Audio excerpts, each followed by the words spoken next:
The chatter over a resumption of the six-party talks on North Korea's nuclear program has picked up in recent weeks.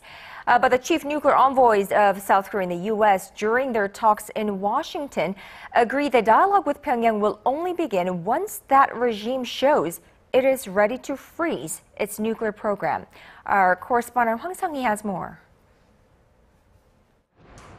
South Korea and the United States agreed North Korea must not advance its nuclear capability if it seeks dialogue with them.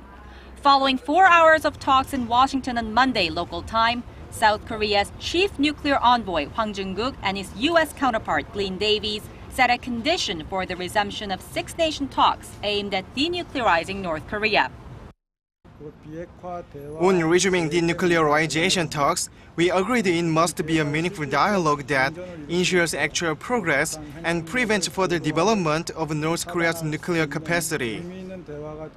The meeting comes a week after Chinese Foreign Minister Wang Yi's visit to Seoul, where he called for a swift resumption of the six-party talks. The multilateral denuclearization dialogue involving the two Koreas, the U.S., China, Japan, and Russia, has been stalled since December 2008. Hwang said Seoul and Washington agreed North Korea's sincerity about denuclearization is the key precondition to resuming the six-party talks, and they will seek close consultation with Beijing on the issue. South Korea and the United States also called on Japan to maintain transparency in its discussions with North Korea.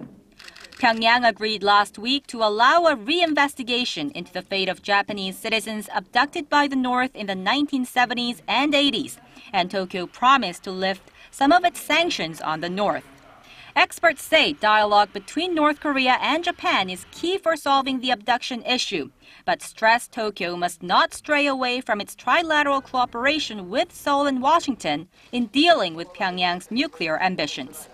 Hwang Sung-hee, Arirang News.